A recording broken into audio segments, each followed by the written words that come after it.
Bonsoir les filles. Bonsoir Nicole. Bonsoir Stéphanie. Les filles, j'ai la chance ce soir de vous présenter Nicole, qui est notre prothésiste ongulaire experte. On peut le dire, hein. Bah si, on peut. Oh, expert. Les filles, ce soir, nous avons Solène. Solène, elle a 24 ans. Et Solène, elle a un grave dilemme. Elle a besoin d'un gommage pour le corps, mais elle ne sait pas lequel choisir. Donc, qu'est-ce que tu peux conseiller à Solène comme gommage pour le corps? Alors, il y a aujourd'hui sur le marché des gommages corps, en veux-tu, en voilà, dans toutes les sauces. C'est pour ça. Tu as Palmolive qui a sorti, d'ailleurs j'ai failli l'acheter, qui a sorti le dernier gommage Hammam, je ne sais plus quoi, qui est super. Mais c'est ce qu'on appelle du grande distribution. Donc une qualité de principe actif qui n'est pas excellente. Voilà. Si tu veux un fini plus velouté, il y a les gommages à gros grains. Alors, les gommages à gros grains, tu peux en trouver effectivement pareil en grande distribution. Tu peux les fabriquer chez toi d'une manière qui est très simple. Tu achètes du sel d'Epsom en magasin bio.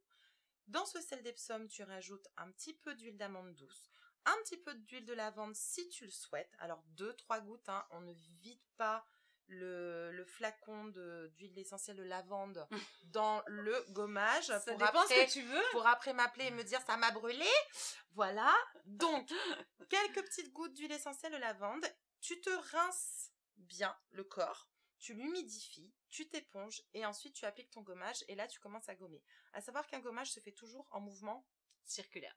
Voilà. De façon à relancer la circulation sanguine. Et là, micro. Ah, la lymphe, pardon. Eh oui, la lymphe. Ouais, mais tu m'as pas briefé avant. Attends. Ah bah oui, mais...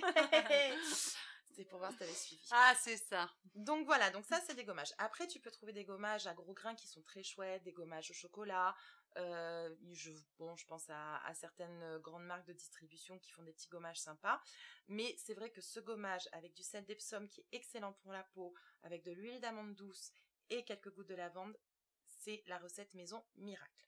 Tu as ensuite le gommage qu'on appelle le savon noir, que tu peux appliquer avec un gant de kessa, qui va te donner un fini beaucoup plus fin et beaucoup plus soyeux au niveau de ta peau, et surtout qui va agir au niveau des poils incarnés.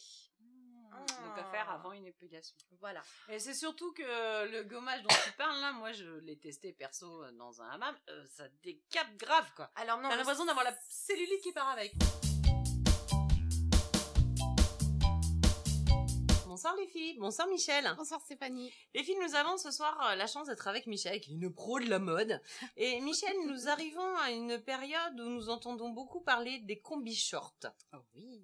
Déborah, qui porte des combis shorts, voulait savoir un petit peu si elle est has-been, ou alors si elle est toujours tendance, quelle est la tendance au niveau des tissus, est-ce que tu peux nous en dire un petit peu plus et surtout renseigner notre Déborah. Alors, les combis shorts, c'est pas has-been. D'accord. C'est toujours à la mode. Ouais. On va dire, on privilégie surtout les matières fluides pour, on va dire, le confort, s'il fait chaud ou pas. Ouais. On peut très bien les mettre de jour avec des petites sandales ou des petites ballerines. D'accord. Et en soirée avec des escarpins et une jolie parure. Donc on peut s'en servir sur une allure décontractée sportive, comme à la base ça a été créé d'ailleurs. Voilà, comme ça a été créé. Un vêtement de sport féminisé. Et on peut l'appliquer aussi, on peut le mettre, avec une paire de talons. Voilà, avec des talons hauts, des grosses parures. boucles, voilà, comme ça. toi, ma chérie, que tu es super jolie. Merci. Est-ce qu'il y a des matières qu'on utilise plus pour des combis shorts la journée, la nuit, enfin le soir? Parce que tu sais, les filles maintenant customisent leurs vêtements, font leurs combis shorts. C'est vrai. Alors qu'est-ce qu'on peut dire à Déborah, qui apparemment est très branchée combi short. Alors, moi, ce que je préconise la journée, c'est avoir un petit combi short en coton, fleuri ou même avec peu importe les motifs. Mais une fois qu'on veut le porter le soir pour une soirée, plutôt choisir des matières brillantes comme ça. En satin. C'est léger, hein, c'est agréable. Léger. C'est le tissu, confort. Tu sais, peau de peau. C'est ça. Peau de pêche. Pardon, peau de pêche. Peau de pêche, c'est sympa. C'est ça. Voilà. Pour être un peu plus dans le thème de la soirée, contrairement aux fleurs qui fait plus plage. Hippie. Voilà, c'est ça. D'accord.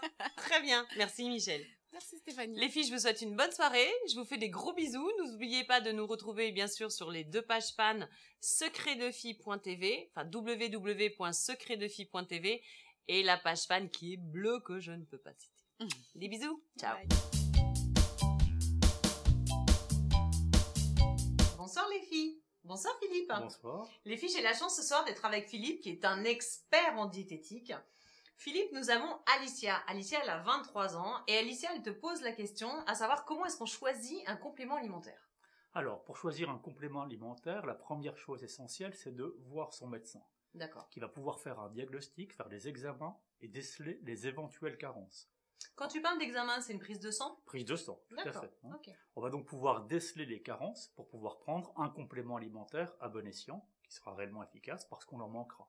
Ensuite, il faudra également bien choisir le produit en lisant l'étiquette nutritionnelle du produit, l'acheter préférablement en pharmacie plutôt que sur Internet, pour avoir une certitude au niveau du produit. Parce que sur Internet, il y a un peu tout et n'importe quoi. Il y aura un peu de tout n'importe quoi, des produits faiblement dosés, des substances interdites, non réglementées. Ah oui, il faut faire attention à ça. Voilà. D'accord.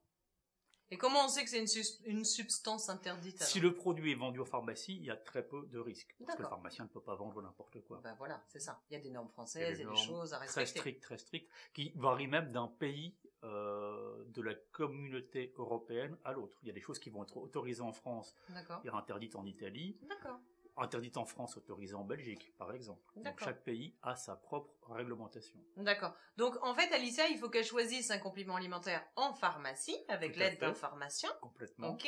Et adapté à son rythme de vie. Adapté à son rythme de vie et à ses éventuelles carences.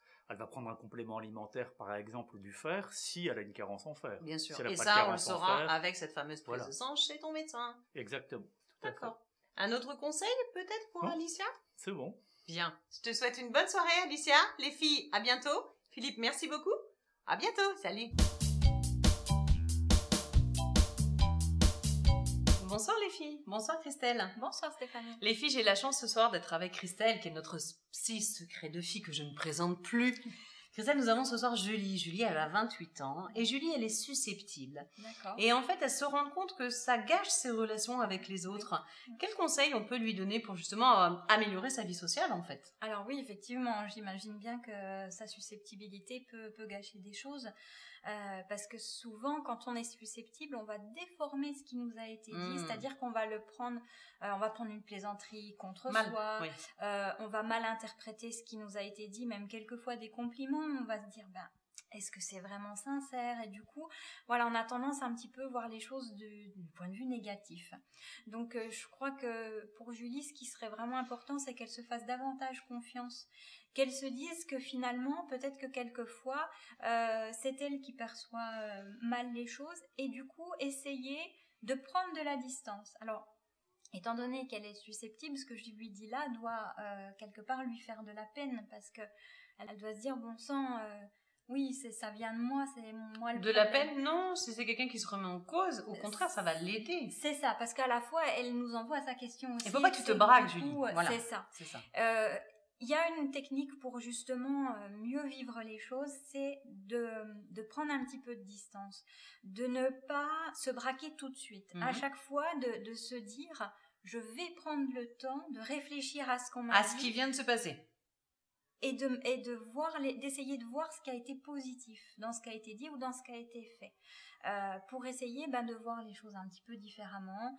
Et puis si vraiment on se rend compte que ce qui a été dit c'était pas très sympa, à ce moment-là on peut aller voir la personne et en discuter, pour ne pas rester sur des malentendus. Oui, voilà. Parce que quelquefois on est là-dessus, c'est finalement pas de la susceptibilité, mais quelque chose qui a été mal dite, et que du coup, des fois, c'est normal de mal vivre les choses, de mal prendre. Donc, ne pas hésiter, justement, c'est surtout quand on est dans une relation de couple, oser pouvoir dire, écoute, ce que tu m'as dit hier, ça m'a fait de la peine. Blessé. Il y a des façons de dire les choses. Il faut prendre les bons mots au bon moment, et je pense, plutôt que d'être braque, se poser et se dire, oula, qu'est-ce que j'ai compris, en fait? C'est ça. C'est ça. C'est ça, le message. Oui. Et du coup, de pouvoir dire à l'autre, si tu as quelque chose à me dire, dis-le-moi peut-être un petit peu différemment, mais il est forme, ça sera plus facile. Donc ça montre à l'autre aussi que... Je rigole parce que les garçons, ils savent pas faire ça. Je rigole parce que... d'expérience de la vie me dit que les hommes ont du mal à mettre des rondeurs. Quand il s'agit de dire les choses, c'est fou ça, hein? Il faut que donc du coup, les filles, il faut se blinder en fait. Ou qu'on mette les rondeurs, nous. Ouais. Voilà. Ouais, oui, parce que sinon, on va droit au clash. En fait, c'est ça. C'est ça. Merci beaucoup de ton aide, Christelle. Les filles, je vous souhaite une très bonne soirée et n'hésitez pas à nous contacter sur www.secretdefille.tv et notre page bleue. À bientôt. Bonsoir les filles, bonsoir Amina. Bonsoir. Amina, nous avons ce soir Catherine. Catherine, elle a 28 ans et en qualité d'experte en lingerie féminine, Catherine, elle est embêtée, elle vient d'avoir un bébé et en fait, elle ose plus rentrer dans les magasins de sous-vêtements de peur que la vendeuse l'envoie un petit peu buller. Tu sais comment ça se passe. Alors moi, je te coupe 2 secondes parce que je dis, déjà Catherine, tu changes de magasin. Parce qu'une vendeuse qui n'est pas capable de te recevoir de la sorte, c'est pas parce que tu as eu un bébé que tu peux plus t'acheter des sous-vêtements dignes de ce nom. On est bien d'accord? Absolument. Maintenant, je vais laisser la parole à Amina. Donc Amina, qu'est-ce qu'on conseille à Catherine? Au contraire, après un bébé, tout a changé. Le tour de bonnet, la profondeur de la poitrine, absolument tout, le ventre, les hanches, absolument tout, on ne se reconnaît plus et c'est très difficile. Déjà, s'accepter soi-même. S'accepter soi-même déjà, et c'est l'occasion ou jamais qu'il faut accompagner la poitrine pour changer de taille. Il ne faut pas hésiter à changer de taille. Dans un premier temps, apporter un petit peu des choses assez galbantes et assez sculptantes pour qu'on essaie de remettre ses anciens vêtements, etc. Voilà, et ensuite passer au fur et à mesure à une petite dentelle pour retrouver la petite féminité que l'on avait avant bébé, puisque tout n'est plus pareil. Le corps a changé. La fatigue, etc. Tout. Le baby blues. Absolument, tout est différent. On a du mal à s'accepter, on a du mal à gérer. C'est l'occasion ou jamais de changer sa lingerie et d'adapter au mieux pour sa nouvelle morphologie. Mais ce qu'il faut, c'est vraiment, comme on dit, être bien dans ses baskets, être bien dans ses sous-vêtements, je pense. Absolument, puisque de toute façon, 20% seulement des femmes portent leur vraie taille. Et vous vous rendez compte, les filles ? Au fur et à mesure de la vie, maternité, régime, hormones, l'âge, tout change. Le corps d'une femme se change au fur et à mesure des années. À chaque époque de sa vie. Donc, le 85B que l'on faisait quand on avait 20 ans ne doit pas être celui-là jusqu'à 60 ans. C'est impossible, tout change et il faut évoluer en fonction des rythmes de la vie. De son corps. Pas évident, c'est pas évident. C'est un travail sur soi, tu crois aussi? Bien sûr. Je pense que la vendeuse joue un rôle important. Absolument, il faut accepter et il faut influencer la personne pour lui expliquer que justement, il faut avoir une lingerie qui s'adapte au mieux sur soi que de ne porter des choses qui sont toujours trop étroites de toute façon, puisqu'on faisait des tailles d'avant et adapter au fur et à mesure pour ne pas avoir justement une poitrine qui tombe, être coincé des armatures sur les côtés parce que voilà, on est gêné, entre-temps on a grossi et on n'a pas changé de taille, pour être bien, pour ne pas avoir le bourrelet qui ressort quand on a mis la culotte et que pour être bien dans la C'est une femme qui connaît les femmes, les filles. Non, on est tous pareils de toute façon, donc forcément à un moment donné on est confronté au même problème. Dis donc, si ça c'est pas là moi j'ai pris ma dose d'assurance. Je me sens rassurée grâce à Amina. Et je suis pas la seule. Les filles, j'espère que vous avez bien noté toutes les informations et les indications de Amina. Vous pouvez bien sûr tout retrouver sur www.secretdefille.tv où vous avez toutes les séquences et les questions sur la page fan. Des bisous, ciao.